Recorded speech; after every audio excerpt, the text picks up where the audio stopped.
Hi there. Welcome to another informative show. We hope you had a reflective and peaceful Easter, one that you were able to create memorable moments with loved ones. Whether it's via a phone call, video message, now is the time to show how much we care. Because one thing COVID-19 has certainly taught us is the value of family. Family at home, at work, or in the community, keep the connection, even as you maintain social distancing. If you're experiencing loneliness during this period, you can receive free counseling through the Ministry of Health and Wellness. The helpline number is 888-1LOVE. That's 888-663-5683. This is Jamaica Magazine, and I'm Adrian Atkinson. Stay with us. There's much to learn between the pages. Government has implemented a nightly curfew island-wide as a means of containing the spread of COVID-19. The duration of the curfew is for a period of 7 days. There will be restriction on public transportation and all movement except for medical staff, security forces, essential services, and special provisions will be made for other critical industries. We ask everyone to make the necessary arrangements in their daily affairs to ensure that they can be off the road.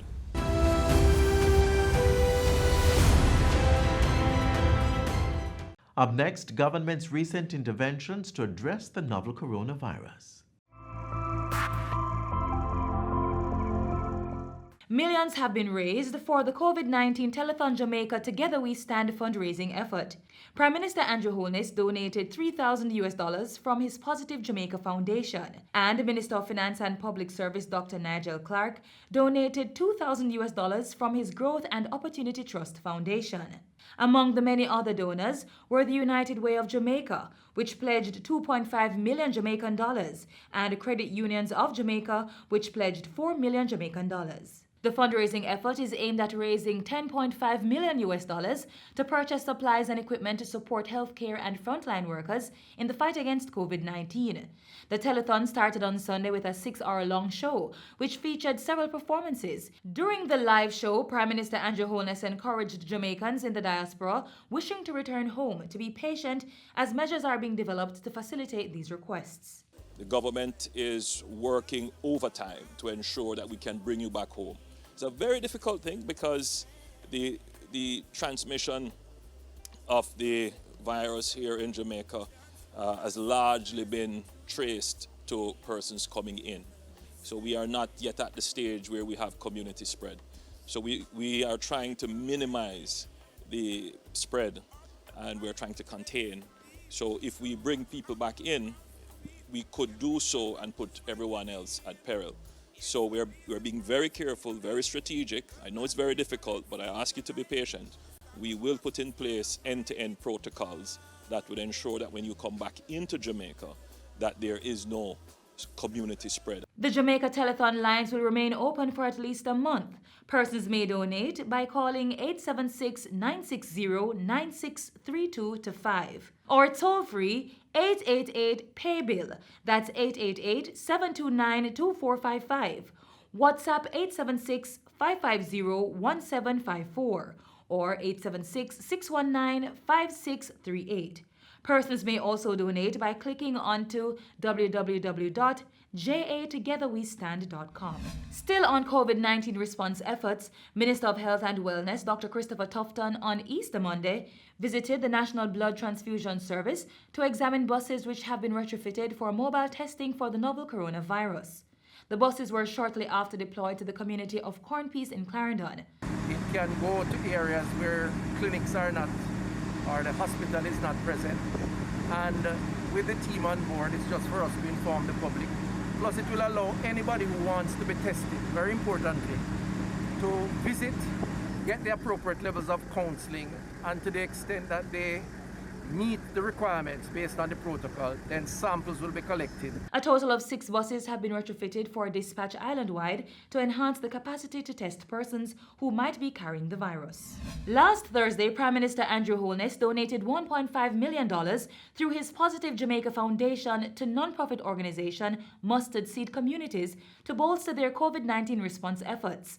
Prime Minister Holness presented the check, along with packages of food and personal care items to Mustard Seed founder Monsignor Gregory Ramkisoon. On the tourism side, Portfolio Minister Edmund Bartlett says additional support will be provided to farmers affected by the closure of hotels due to the impact of COVID-19. They will receive assistance from the Tourism Linkages Network to offload their produce. This was disclosed by Mr. Bartlett during the ministry's digital press briefing on Thursday.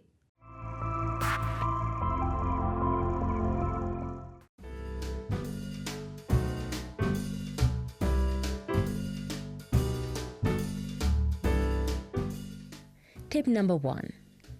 Keep your regular medication and other supplies well stocked. Ensure there is access to several weeks of medications and supplies in case there is a need for you to stay home. Monitor food and other medical supplies needed and create a plan in the event that such resources become depleted. Tip number 2. Stay sanitized. Tip number 3. Respond to multi-generational living situations. Many older adults live in homes where other members, such as children, may have frequent colds. Therefore, do not share personal items like food, water bottles, and utensils. If possible, choose a room in your home that can be used to separate sick household members from those who are healthy. Tip number 4. Develop intentional caregiver plans. Older adults may be caregivers or may receive care themselves. Caregivers and care recipients should discuss their preparation plans, including how to stay in touch via phone or email. Determine who can provide you with care if your caregiver gets sick. And tip number 5, keep abreast of essential up-to-date information. That means you should find and regularly check a trusted information source.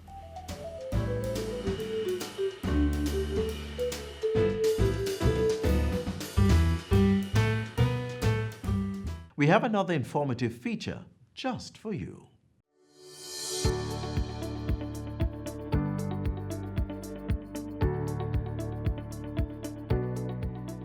My fellow Jamaicans, on March the 17th, I provided an overview of the government's $25 billion stimulus program. On the 5th of April, we published the government's $10 billion CARE program designed to assist in cushioning the economic impact of the COVID-19 pandemic on individuals and on businesses. This pandemic is the worst in over 100 years, and the measures that governments around the world have taken to contain the spread of the coronavirus have slowed economic activity and in some cases brought it to a halt.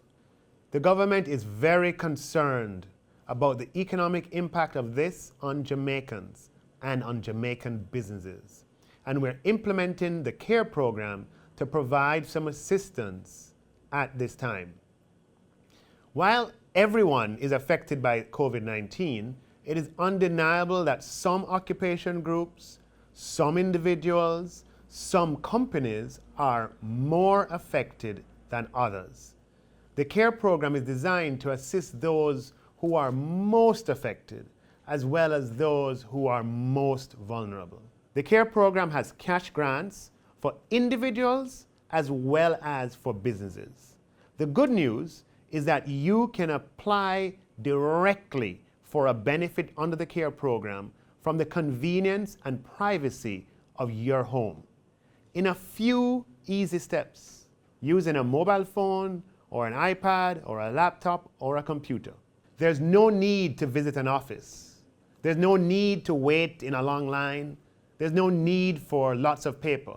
We're making it simple, easy, and efficient for you.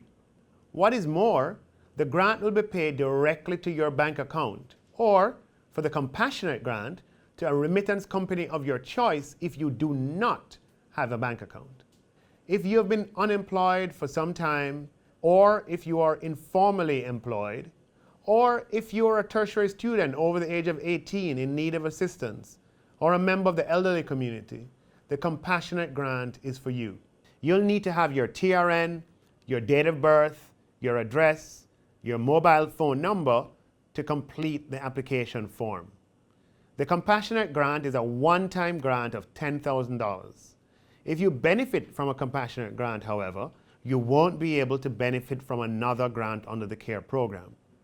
If you are a barber, hairdresser, cosmetologist, market vendor, or a bar or nightclub operator registered with a parish council, or if you're a craft vendor or a Juta, Maxi, or JCal operator registered with TPDCO, or if you're a taxi or a bus PPV licensee registered with the Transport Authority, then you should apply for the COVID-19 General Grant.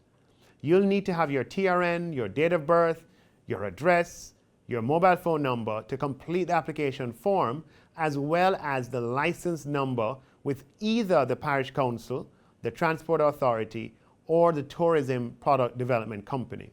If you were laid off or terminated on or after the 10th of March due to this COVID pandemic, and you were earning less than or equal to $1.5 million per year, you should apply for the Set Cash program.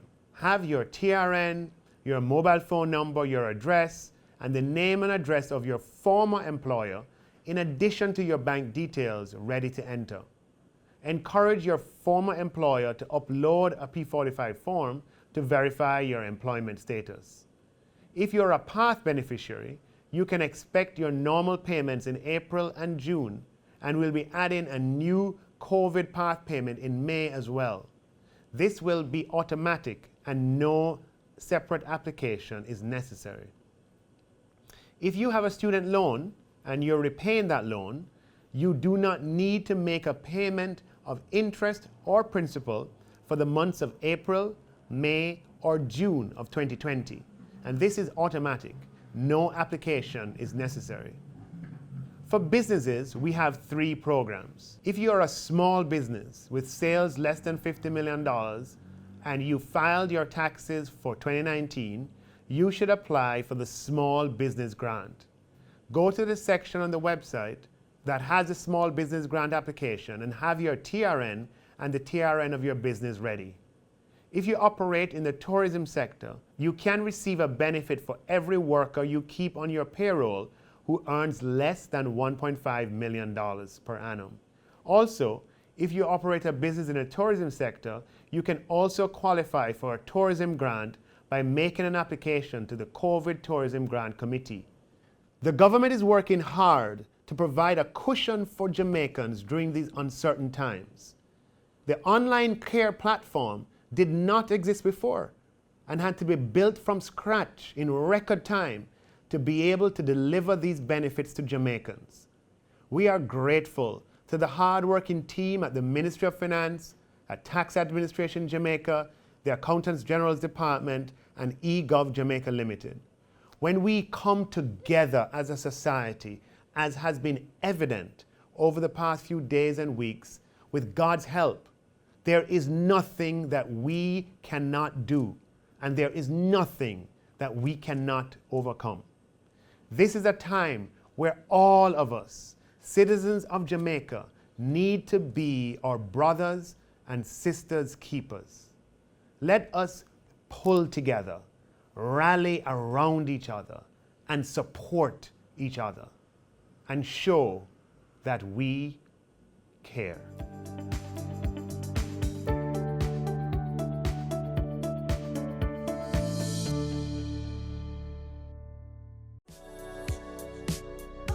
Practice good hygiene by washing your hands frequently using soap and water. Here's how you should do it while conserving water. Turn on the tap to wet your hands, then turn off the pipe. Lather your hands and the tap with soap. Turn on the tap and wash your hands, back, front, and in between fingers. Use some of the water to wash off the tap, then turn it off. Dry your hands with disposable hand towels. If you don't have running water, use a hand rub containing 62% or more alcohol. If hand sanitizers are not available, rubbing alcohol, Dettol, white rum, or household bleach will do the trick. And if all else fails, let hand washing and the handling of potable water be a two-person event. Each person will take turns pouring and washing hands with sitting water. Now is a good time to consider installing a tap on your containers to reduce the risk of water contamination. Faucets can be easily attached to drums, buckets, or 5-gallon water bottles. And to ensure that the outside of the containers are clean when recapping, disinfect it with hand rub containing alcohol that's 62% or more.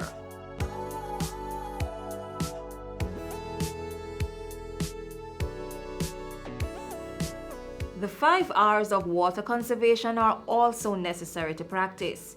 Reduce water wastage by investing in water-saving devices.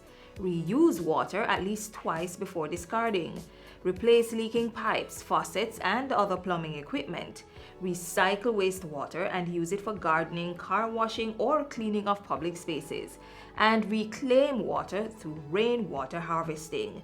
We all must play our part to ensure there's water to combat the coronavirus and stave off prolonged drought.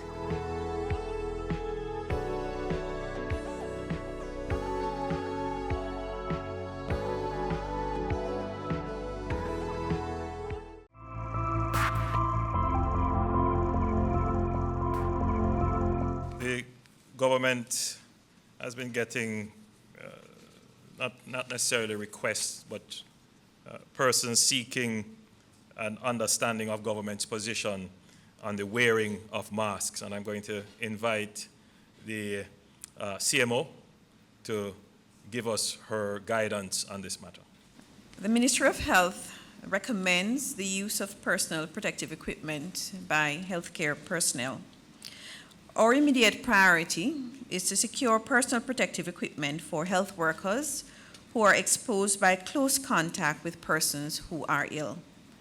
Close contact means that health workers are within the 6 feet distance from their patients, and the wearing of personal protective equipment protects them from exposure. They cannot avoid close contact in order to care for patients, and that is why personal protective equipment are a must. The proper use of personal protective equipment by the health worker reduces the risk from high risk to no risk, even in environments of highest possible exposure. But even the highest trained healthcare worker has to be trained repeatedly in the donning and doffing of personal protective equipment. And the area where there is one of the greatest risk of infection is in the removal of a contaminated mask. The general public is encouraged to avoid close contact with possibly infected persons by several measures, including stay at home, avoid crowded situations, and avoid ill persons. Now, many persons are advocating for the routine wearing of masks by the general public. And yes, we agree that it can be helpful. It does offer some protection, especially where there are persons who are coughing and sneezing within your 3 to 6 feet personal space. It is not totally harmless, however, and the public must be cautious. Wearing a mask continuously is uncomfortable, and you must avoid touching and adjusting the mask, as if the mask is contaminated, you will contaminate your hands and infect yourselves and others. Perform hand hygiene every time you touch the mask. As soon as there is contamination of the mask, it must be discarded, as the risk gets higher of you contaminating yourself. If the mask is not worn properly, it will go up into your eyes. Do not rub or touch your eyes after touching the mask. Again, hand sanitize after touching the mask. Discard the mask if it becomes soiled or moist. This increases your risk of infecting yourself and others. You may be taking germs on the mask into several different settings and increasing the risk of transmission. Remove the mask by grasping the loops that are either at the back of your head or behind your ears and pulling forward and away from your face. Do not touch the front of the mask. The Ministry of Health and Wellness recommends the use of masks by persons who are ill with coughing and sneezing, persons who are quarantined or isolated at home with or without respiratory symptoms, and household members who care for the person or are in the same house. Persons who have COVID-19 and have been discharged from hospital should wear a mask for 2 weeks after they have been released and exercise infection protection control measures to safeguard family members. Persons who are at high risk of developing severe illness and complications of illnesses, such as the elderly and persons with chronic illnesses. These persons must avoid ill persons and minimize contact with the public. All other considerations are at the public's discretion. The wearing of the mask must be in addition to other infection control measures, such as regular hand washing and hand sanitizing, covering coughs and sneezes, and avoid touching your faces and avoid contact with ill persons. A facial barrier can be helpful, whether it is a medical type mask like an N95, or maybe something like this, or probably something like this. It's a pretty nice looking mask. However, there are risks associated with them, and they are not substitutes for good practices that we have been saying. Washing the hands with soap and water. If you don't have, then sanitize. If you have to cough or sneeze, then the bend of your elbow is best, and don't touch anyone else afterwards. Maintaining your social distance. All of that is good. This would be in addition to. But the mask is a surface. And particularly in a situation where it is blocking the particles from coming in, they will rest on the surface. And like any other surface, the virus will live on it. So you have to be careful in, as you say, doffing, that is taking it off. So you can't hold the mask like this to take it off. You should take it off from here. If you're going to make that personal decision, then you should firstly seek not to deprive the medical professionals who would need the mask. But outside of that, it's your personal choice, bearing in mind the guidance that we have given.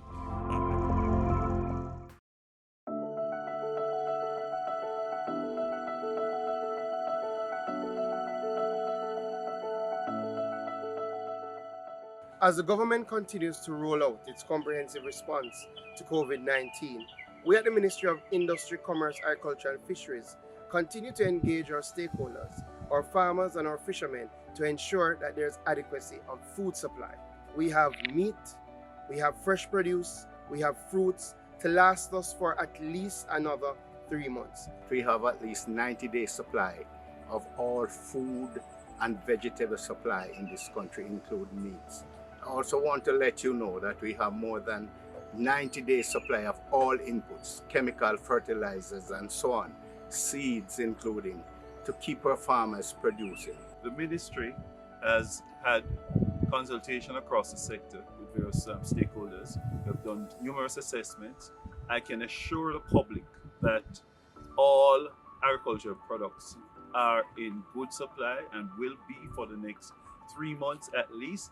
Specifically, our checks with areas like the poultry industry has shown that our chicken meat production will continue at an adequate level for the next 9 to 10 weeks and is secured, and we are working with the trade to ensure that production continues beyond this period adequately. Egg are in excellent supply, and production is expected to continue at this rate for the next 5 to 6 months. Irish potato, we have enough coming out of the field, and we are working with the trade to ensure storage that will continue to somewhere around the end of September. I want to congratulate our farmers that they are the most resilient set of people in this whole world. and we will continue to work with them, and we are depending on you to pull the country through this crisis.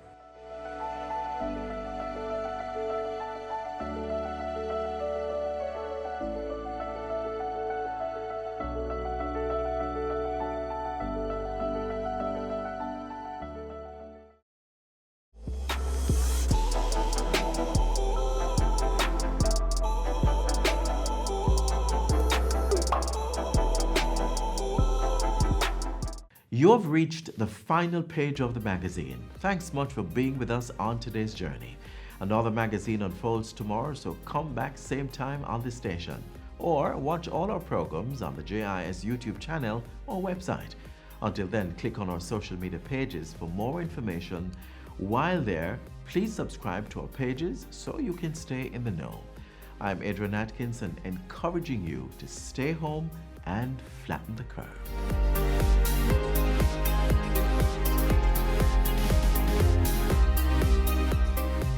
This has been a production of the Jamaica Information Service, the voice of Jamaica.